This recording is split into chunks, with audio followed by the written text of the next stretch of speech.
வணக்க மக்களே, இது நியூஸ் 18 தர்பார். நான் உங்க எழில். சென்னை சேப்பாக்கத்தில் கூட்டம் அலமோதுது. Zimbabwe India மேட்சான். அந்த பக்கம் பார்த்தீங்க அப்படின்னா அரசியல் அப்படியே அனல் பறக்கு. யார் யாரோட இன்னும் நெருக்கமாக போவாங்க அப்படிங்கிற மாதிரி ஒவ்வொரு இடத்துலையும் ஒவ்வொரு மாதிரியான நெருக்கடி இருக்கு. தாம்பரத்திலிருந்து பாரிஸ் வரும்போது ட்ரெயின் இல்லை, பஸ்ஸாக வருது, நெருக்கடியாக இருக்குங்காங்க. இப்படி ஒவ்வொரு நெருக்கடிகளுக்குள்ள இருக்கக்கூடிய மற்ற விஷயங்களை எடுத்து தர்பாரில் கொடுக்குறோம். பார்த்து என்ஜாய் பண்ணுங்க. வாங்க நிகழ்ச்சிக்குள்ள போவோம்.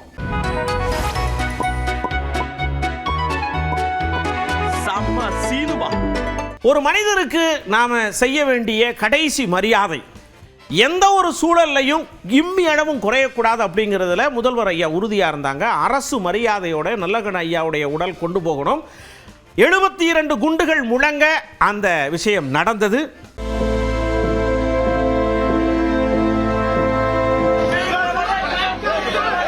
வீர வணக்கம், வீர வணக்கம், நகசால் தமிழருக்கு வீர வணக்கம், வீர வணக்கம், வீர வணக்கம், வாழ்நாள் போராளிக்கு வீர வணக்கம்.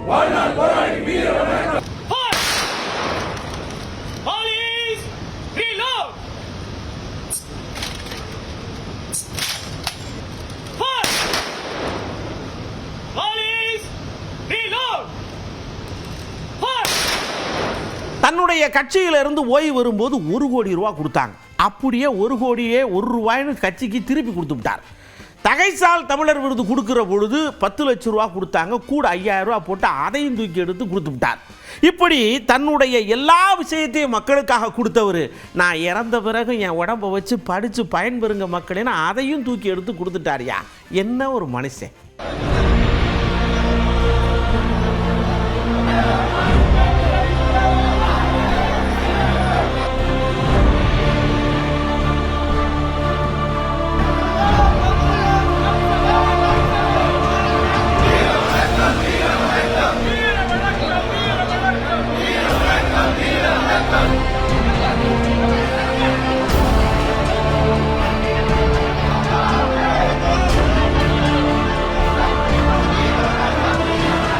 நாம் எப்படி வாழ்ந்தோம் அப்படிங்கிறது நம்மளுடைய இறுதி ஊர்வலத்தில் தான் தெரியும்னு சொல்லுவாங்க.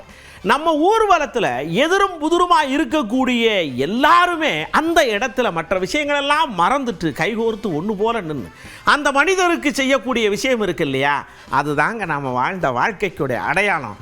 அதுதான் நம்ம நல்லகண்ண ஐயா.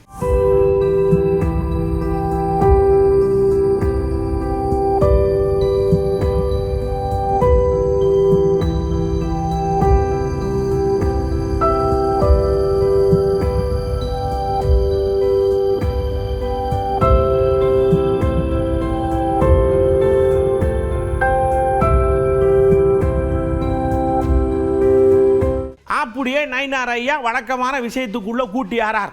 30 சீட்டு பேசியிருக்கோம், கம்பல்சரி வந்துடும். வருமா புடுங்குவோமான்னு தெரியாது, வந்துடும். அதில் நான் ஒரு கணக்கெல்லாம் வச்சிருக்கேன். அது என்னென்ன கணக்குன்னு பின்னாடி ஒன்று ஒன்றா பிட்டு பிட்டா எடுத்து கொடுப்பேங்கார். சட்டமன்ற நாடாளுமன்ற முன்னாள் உறுப்பினர்கள், வருங்கால சட்டமன்ற உறுப்பினர்கள், உங்கள் அனைவருக்கும் என்னுடைய மனமார்ந்த வாழ்த்துக்களை நான் தெரிவித்துக் கொள்கிறேன். அதேமாதிரி இங்கிருந்தே ஒரு 20-30 சட்டமன்ற உறுப்பினர் செல்வார்கள் என்று நினைக்கிறேன். அதேமாதிரி இங்கிருந்தே ஒரு 20-30 சட்டமன்ற உறுப்பினர் செல்வார்கள் என்று நினைக்கிறேன். இது இருக்கிறது. எல்லாரும் நல்லா சிரிக்கிறாங்க, நல்ல சந்தோஷமாக இருக்குது. உண்மையிலே அது நடக்கவும் போகும். ஊடக நண்பர்களுக்கு நான் ஒன்றை சொல்லிக்கொள்ள பின்னால் ஒரு பெரிய ஒரு ஆசீர்வாதம் வாங்கிட்டாருன்னா விபி தருவாங்க. அமைச்சர்களாக கூட வருவார்கள். இறைவனைத்தான் நிச்சயமாக நடக்கும். ஒரு கூட்டத்தில் வந்த உடனே ஒருத்தர் உணர்ச்சி பொங்க அப்படியே முழங்கிக்கிட்டு இருந்தார்னா மழையாவது இடியாவது மண்ணாவது நின்று கேட்கிறதாயா தமிழோடைய வழக்கம்ன்றதை நிரூபிச்சிருக்காங்க. கொற்ற மலையில ஹெல்மெட் போட்டு நின்று கேட்கிறாங்க. நாஞ்சில் சம்பத் ஐயா இடி முழக்கம் மாதிரி முழங்குறத அவர் என்ன முழங்கினார்னு தெரியுமா? பாருங்க. அச்சமூட்டுகிறார்கள். தாவேக்காவுக்கும் திமுகவுக்கும் தான் போட்டி என்கிறார். அவர் வேறு யாரையும் சொல்லவே இல்லை. ஆனால் சில அரசியல் அனாதைகள்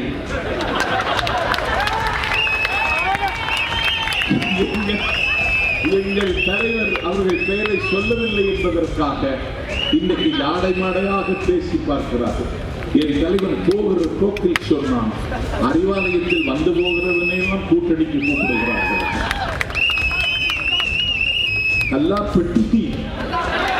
கல்லாப்பட்டி கூட்டணி என்று சொன்னார். ஐயா புடிச்சு திமுக அது அப்படி, அதிமுக அது இப்படி அப்படின்னு உணர்ச்சி பொங்க பேசினார். அவர் பேசும்போது பூமி தடத்து அங்கிருந்த கொடிக்கமும் சரன்னு வந்து மண்டையில டங்குன்னு விழுந்துருச்சு. அது அவருக்கு பாராட்டா நீங்க நினைச்சுக்கிறேன். அப்படித்தான்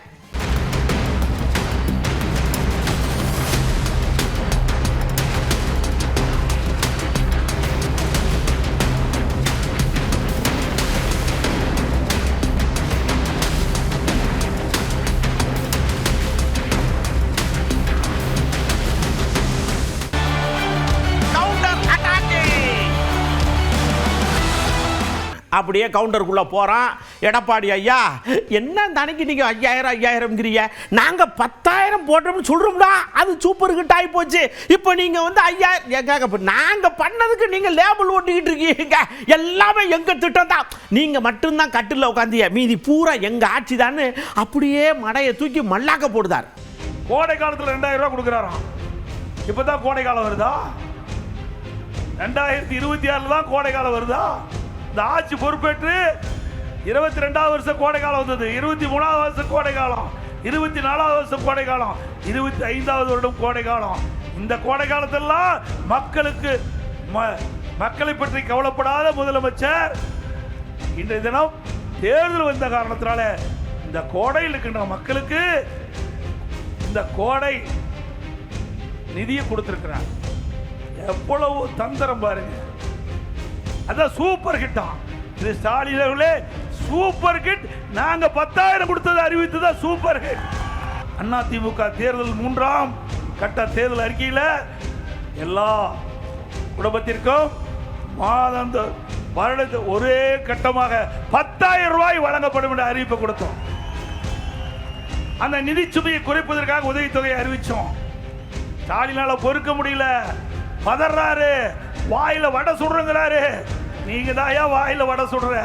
5 வருஷமா வடை சுட்டு மக்களுக்கு உங்களுடைய ஆட்சியில சலிப்பு ஏற்பட்டு விட்டது. ஏயா, உங்களை யார் 10,000 ரூபாய் கொடுக்க சொன்னா? ஒரு சைவரை சேர்த்து 1 லட்சம் போடுங்க, 2 சைவரை சேர்த்து 10 லட்சமா போடுங்க, எவ்வளவு வேணாலும் போடுங்க ஐயா. வாய்க்கு வந்து அதை அடிச்சு விட வேண்டிய யாரு கேட்க போறா? அடிச்சு விடுங்க அப்படின்னு ரகுபதியை தள்ளி விடுதார். அவர் எதை வேணாலும் தேர்தல் நேரத்தில் அறிவிச்சிட்டு போற பழக்கம் அவருக்கு. ஆனால் அறிவித்ததையெல்லாம் நிறைவேற்றுகிற பழக்கம் தான் எங்களுக்கு. நாங்கள் எங்களை பொறுத்த வரைக்கும் 10,000 இல்லை, அவர் 15,000 கூட அறிவிப்பார். இப்போ டெல்லியில் என்ன நடந்துச்சு, அறிவித்தாங்க, கொடுத்தாங்க 1 மாதம், அடுத்தடுத்து நிறுத்திட்டாங்க. அதுபோல தான் எடப்பாடி, அவர் வந்து ஆட்சிக்கு வர முடியாது, அதனால் அவர் தரவும் முடியாது, அதனால் 1 லட்சம் ரூபா அறிவிக்கலாம். ஏன் 10,000 ரூபா அறிவிச்சாருங்கிறதா எங்களுக்கு தெரியலை. ஏன்னா அவரால் கொடுக்க முடியாது, அவர் ஆட்சிக்கு வரவும் முடியாது. அரசியல் பண்ணணும்னா ஏதாவது அல்லக்க போட்டுக்கிட்டு எடுக்கணும் இல்ல. அதனால 10,000, 1 லட்சம், 10 லட்சம் சொல்லிக்கிட்டே இருப்பார். ஏன்னா கூட்டணியில மேல இருந்து அமுக்குறாங்க. இவர் ஏதாவது வாயை திறந்து பேசினா தான் எதுவும் நடக்கும்னு நினைக்கிறாங்க. நீங்க கவலைப்படாம பேசாம இருங்க அண்ணாச்சிங்காரு திருமாண்ண. முதல்வர் 5000 அறிவித்ததனால் ஏடிக்கு போட்டியாக அதிமுக பொதுச் செயலாளரும் அறிவித்திருக்கிறார் என்பதுதான் பொதுமக்களிடையே இருக்கிற பேச்சு. திமுகவை பொறுத்தவரையில், திமுக தலைமையிலான கூட்டணியை பொறுத்தவரையில் பல்வேறு திட்டங்களை நடைமுறைப்படுத்தி வெற்றிகரமாக சாதித்து காட்டியிருக்கிற நிலையில் மக்களிடையே செல்வாக்கோடு விளங்குகிறது. மேலும் கொள்கை அடிப்படையில் இந்த கூட்டணி தொடர்ந்து 9 ஆண்டுகளாக கட்டுக்கோப்பாக இயங்குவதே மக்களிடத்தில் நல்ல வரவேற்பை பெற்றிருக்கிறது. சந்தர்ப்பவாத அடிப்படையில் கூட்டணியில் இருந்து வெளியேறிவிட்டு மறுபடியும் கூட்டணி அமைக்கிற நிலை அதிமுகவில் தான் இருக்கிறது. அதிமுகவும் பாஜகவுமே அப்படித்தான் பிரிந்து சேர்ந்திருக்கிறார்கள். அவர்கள் ஏன் முதலில் சேர்ந்தார்கள், ஏன் பிறகு பிரிந்தார்கள், இப்போது ஏன் சேர்ந்தார்கள் என்பது மக்களிடையே பெரும் விவாத பொருளாக மாறியிருக்கிறது.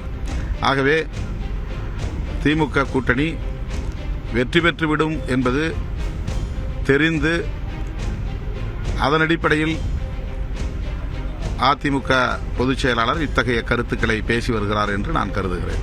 நீங்க என்ன திட்டம் போட்டீங்க? காசெல்லாம் உங்கள் காசா?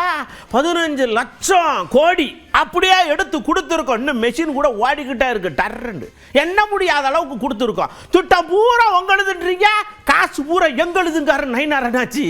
எங்கே வந்துச்சுன்னு தான் இன்ன வரைக்கும் தெரியல. 15 லட்சம் கோடி ரூபாய் தமிழ்நாட்டுக்கு கொடுத்துருக்காங்க. நேற்று கூட 1700 கோடி தூத்துக்குடி, போன வருஷம் 4500 கோடி. அப்போ முதலமைச்சர் போய் சொல்கிறாங்களா, பிரதம அமைச்சர் போய் சொல்கிறாங்க, எல்லாமே மத்திய அரசு பணத்தில் தான் கொடுத்துருக்காங்க. இன்னைக்கு எல்லா ரேஷன் கடைகளிலும் பொருட்கள் மத்திய அரசு இலவசமாக கொடுக்கு தமிழக அரசு. அதை தாங்கள் கொடுக்குற மாதிரி கூட சொல்லிட்டு மத்திய அரசு திட்டங்கள், மத்திய அரசு பணம் தான் எல்லாமே. ஒரு 4 பேர் சொன்னாங்க இல்லையா, உங்களுக்கு 60% மத்திய அரசு பணம் வீடுக்கு கொடுக்குறாங்க. ஜல்ஜீவன் மத்திய அரசு கொடுக்குறது, ரேஷன் கடையில் பொருட்கள் மத்திய அரசு கொடுக்குது. ஆனால் இவங்க ஸ்டிக்கர் ஓட்டுறாங்க. ஒரு மனுஷன் ஒன்றா இருக்கும் பொழுது அப்படியே பிச்சான் இருப்பாங்க. அவங்க அப்படியே லேசாக பிரிஞ்ச உடனே சிரிப்பும் சந்தோஷமும் சக மனுஷனுக்கு வர்றது இயல்பு தாங்கிற மாதிரி பேசுகிறாரு எடப்பாடி அண்ணாச்சி. போறாங்கல்ல, புத்துக்கிட்டு போது எவ்வளவு சந்தோஷமா இருக்கு எனக்கு அப்படின்னு சிரிச்சுக்கிட்டே பேசுறாருல. பத்திரிக்கை பார்த்தேன், காங்கிரஸ் திமுக கருத்து வேறுபாடு. காங்கிரஸ் கட்சி சேர்ந்த தமிழ்நாட்டை சேர்ந்த மாநில பொறுப்பாளர், மாநிலத்திற்கு நிரூபிக்கப்பட்ட காங்கிரஸ் கட்சி சேர்ந்த பொறுப்பாளர் பேசுகிறார், ஆட்சியிலே பங்கு வேண்டும், எங்களுடைய அடிப்படை உரிமை. கேள்வி கேட்க ஆரம்பிச்சுட்டாங்க. இந்த 10 நாட்களாக பத்திரிகையில் வருகின்ற செய்தி இதுதான்.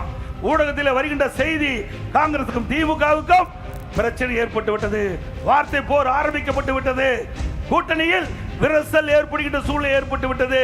ஆக வருகின்ற சட்டமன்ற பொதுத் தேர்தலில் காங்கிரஸ் திமுக கூட்டணி இருக்குமா இல்லையா என்ற கேள்வி மக்களிடத்தில் எழுப்பிவிட்டது. உண்மைதானே ஐயா? ஒரு கல்யாணம் பேசுறோம், அங்கே 2 வீட்டுக்காரங்க 2 ஊருக்காரங்க இருப்பாங்க, முன்ன பின்ன பேசுவாங்க, 5 அப்படி இப்படி இப்படி இப்படின்னு உடனே அது சண்டைங்கிறதா? அது மாதிரி தானே தேர்தல் இல்லைங்க. நாங்கள் 10 சீட்டு கேட்போம், அவங்க 5 சீட்டும்பாங்க, அப்புறம் 7 சீட்டு வரும். இப்படி இப்படி இப்படி இப்படி பேசுறதா? என்னமோ நீங்கள் என்னமோ அவங்க பேசுகிறோன்னா படக்குன்னு எல்லாத்தையும் கொடுக்குற மாதிரி பேசுறீங்க. நீங்கள் பேச்சுவார்த்தை ஆரம்பிப்பீங்கல்ல, அப்போ தெரியும் உங்களுக்கு அப்படிங்காரு திரும்ப அண்ணன். கூட்டணி பேச்சுவார்த்தை நடக்கிற காலங்களில் எல்லா கூட்டணியிலும் கூட்டணி கட்சிகளுக்கு இடையில் சில முரண்பாடுகள் எழும். இது வழக்கமான ஒன்றுதான்.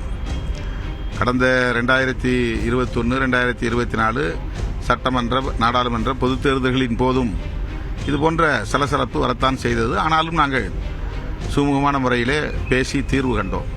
அதே போல இப்போது காங்கிரஸ் இந்த கூட்டணியில் ஒரு அழுத்தத்தை கொடுக்கிறது, ஆட்சியில் பங்கு கேட்கிறது என்பதை வைத்துக்கொண்டு திமுக கூட்டணியை பிடிக்காத சக்திகள் இதை ஊதி பெருக்க விரும்புகிறார்கள். ஆனால் அந்த அளவுக்கு போகாது. முதல்வர் மிகுந்த நிதானத்தோடு எல்லாவற்றையும் கையாளுகிறார். காங்கிரஸை விட்டுவிட மாட்டார், பேசி தீர்ப்பார் என்று நான் நம்புகிறேன். திமுகவோ அல்லது காங்கிரஸோ அதை இதுவரையில் வெளிப்படையாக பேசவில்லை. ஊகங்கள் அல்லது கற்பனைகள், வதந்திகள் என்கிற அடிப்படையில் இந்த கருத்துக்கள் பரவி கொண்டிருக்கின்றன. இங்கே பாருங்க, திமுக குழு அமைச்சாச்சு, இன்னைக்கு தான் பேசுவோம்னு சொல்லியிருப்பாங்க. அவங்க பேசுவாங்க, நாங்களும் பேசுவோம். அதுக்குள்ளே நீங்கள் அங்கே வச்சுனீங்களாம்லா, இங்கே வச்சுனீங்களாம்லா அப்படின்னு ஏன் போட்டு எங்கள் ஜீவனே வாங்குதிய? பேசாமல் கிடக்கணக்க டிஎம்கேவோட தான் இருக்கோம்காரு சத்தியம் பண்ணாமல். மீண்டும் சொல்றேன், நாங்க இதுவரை யாரும் தாவேகாவோடு பேசவில்லை, எந்த கட்சியோடு பேசவில்லை. நாங்கள் பேசிக் கொண்டு இருப்பது திராவிட முன்னேற்ற கழகத்தோடு மட்டும்தான். இதை குழப்புவதற்கு அவர் பேசினார், இவர் பேசினார், அவர் சொன்னார், இவர் சொன்னார் என்றால் நாங்கள் பதில் சொல்ல முடியாது. ஒவ்வொருத்தருக்கு ஒரு புரிதல் இருக்கிறது, ஒவ்வொருத்தருக்கு ஒரு சில கருத்துக்கள் இருக்கிறது, எதிர்வினை ஆற்றுவார்கள், எல்லாம் செய்வார்கள். ஆனால் எங்களுடைய அகில இந்திய தலைமை தெளிவாக இருக்கிறது. எங்களுக்கு கூட்டியது கமிட்டி போட்டு திராவிட முன்னேற்ற கழகத்தோடு தான் பேச வேண்டும் என்று எங்களுடைய குழு பேச்சுவார்த்தை நடத்தும். உங்களுக்கு ஏதாவது செய்தி வேணும்னா சடக்குன்னு வேற ஏதாவது பற்றி இது பண்ணுங்க. நீங்கள் அதை விட்டுட்டு காங்கிரஸ் புட்டுக்கு போதா, ஓடி போதா, பேச்சுவார்த்தை ஆரம்பிக்கல, நீங்கள் ஏங்க தவிக்கிய? அங்கே மேலே ராகுல் காந்தி இருக்காரு, இந்த பக்கம் எங்கள் தலைவர் ஸ்டாலின் ஐயா இருக்காங்க. 2 பேரும் கூடி பேசிட்டு இதுதான்ப்பான்னு சொல்லுவாங்க. நாங்கள் வேலையை பார்க்க போகிறோம், நாங்களே அவசரப்படல, நீங்கள் ஏன் அவசரப்படுதிய அப்படின்னு எல்லாரையும் பார்த்து கேள்விக்க. சார், சோழங்க பேசுறது அதெல்லாம் எங்களுடைய கருத்தல்ல. ராகுல் காந்தியும் எங்களுடைய தலைவர் தளபதியும் பேசுவது தான் முடிவு, அதுதான் இறுதி.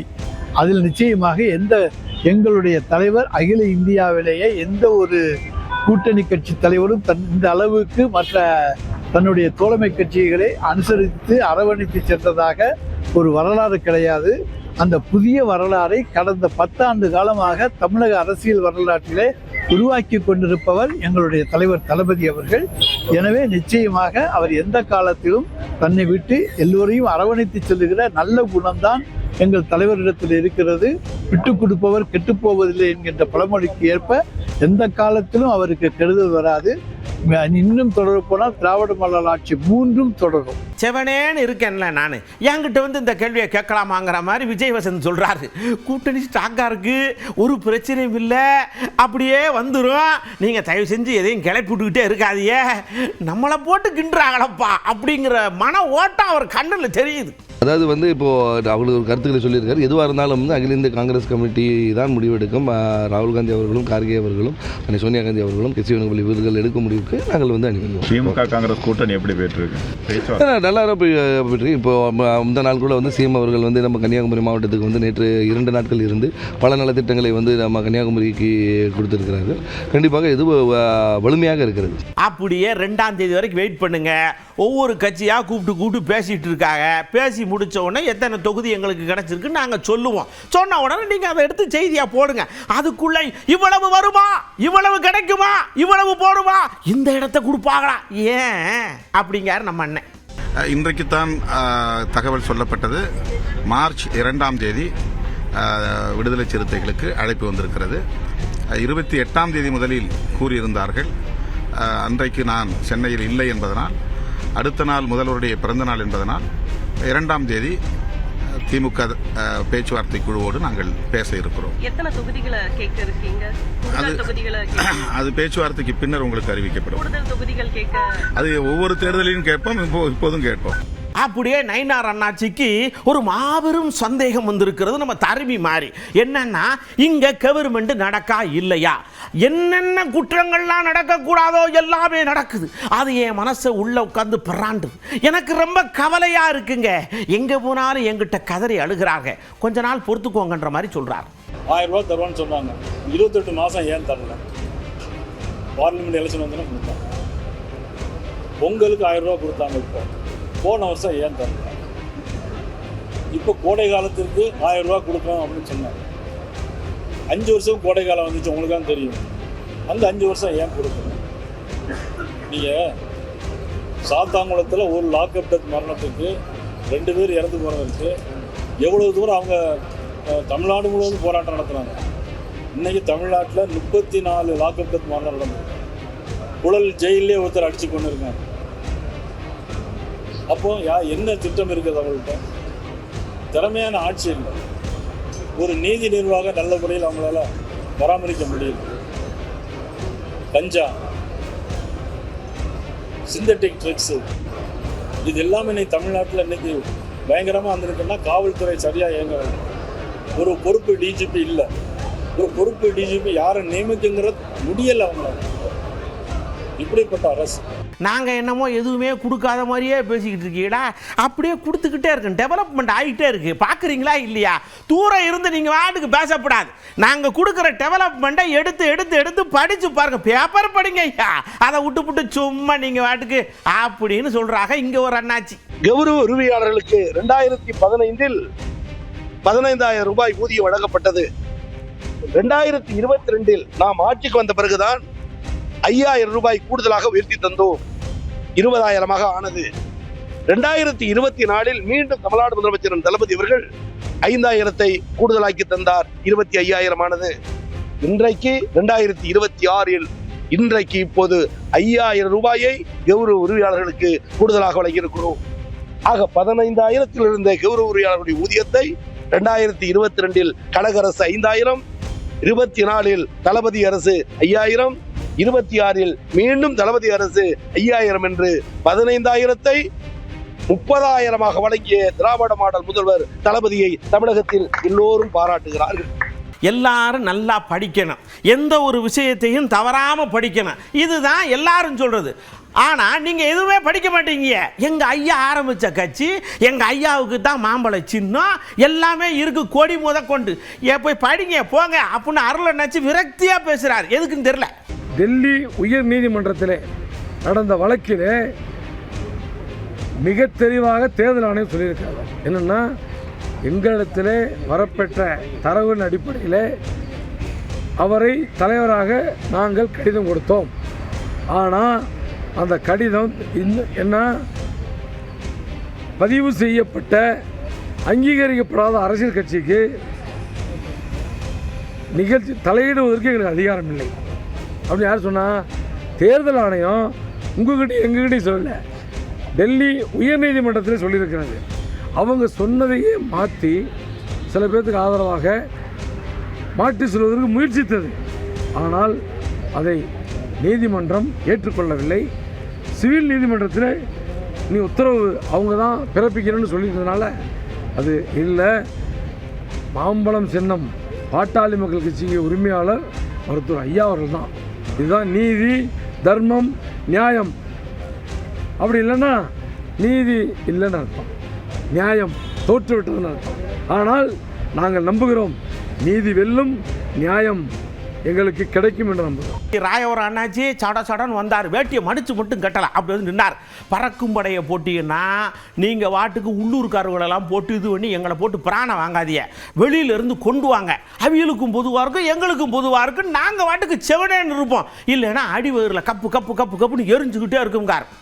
பொதுவாக ஃப்ளைங் ஸ்குவாட்ஸ் என்னென்னா, ஒரு கட்சி குறிப்பாக அந்த ஆளுங்கட்சி இன்றைக்கி வந்து பணத்தை நம்பி இருக்குது. ஏறக்குறைய வந்து ஒவ்வொரு தொகுதியிலையும் வந்து இப்போவே வந்து ஒரு ஓட்டுக்கு இவ்வளோ சொல்லி கொடுத்துட்டாங்க. அதனால் அவங்க தகவல் வந்து கொடுக்கும்போது பொதுவாக அந்த ஸ்டேட்டில் இருக்கிற ஃப்ளைங் ஸ்குவாடில் இருக்கிற ஆஃபீஸர் என்ன பண்ணுவாங்கன்னா, ஒரு ஆளுங்கட்சி சார்ந்தவங்க நடவடிக்கை எடுக்க மாட்டாங்க.